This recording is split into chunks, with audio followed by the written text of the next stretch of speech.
The air in the room was thick with the scent of lilies and the low hum of the refrigerator.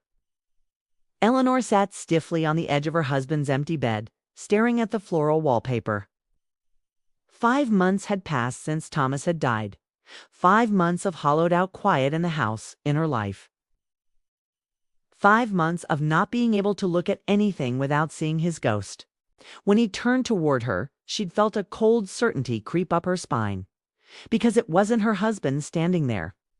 It was someone who looked exactly like her husband, moved exactly like her husband, but wasn't her husband.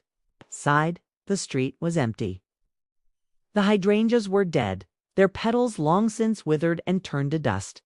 Had she imagined it? Was this just some cruel trick of her grief-addled mind? It was a perfect imitation of him, a hollow mockery of the man she'd loved. There never had been. He wasn't real. He couldn't be. Not her husband. Not anymore. Then 2 days ago he'd begun appearing in other places. She turned slowly, her heart pounding in her chest, and saw a man standing in the doorway. He looked at her for a long moment, his face unreadable in the dim light. And then he smiled, the corners of his mouth crinkling in a way that made her blood run cold. Because she knew that smile. It was the same smile her husband had. She'd been sitting on a bus when she saw him sitting directly across from her, as alive as the day they'd met. He'd smiled at something on his phone, the corners of his mouth crinkling in just the way she remembered.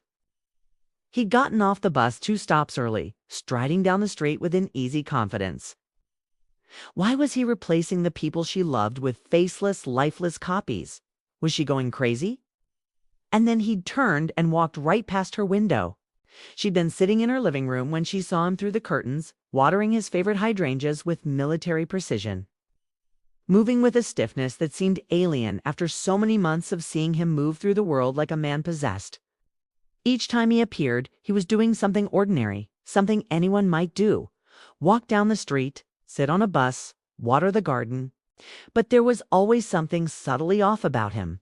Too fluid, too stiff, his fingers moving with an unnerving precision as he gripped the watering can.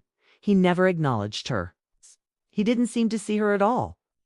And then last night, she'd seen him standing in the hallway of her house, backlit, his face obscured by the darkness.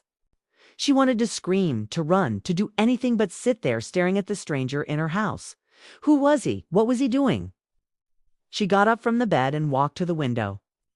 She turned back to the closet, to the dark hallway where she'd seen him, but it was empty. Of course it was empty. There was no one there.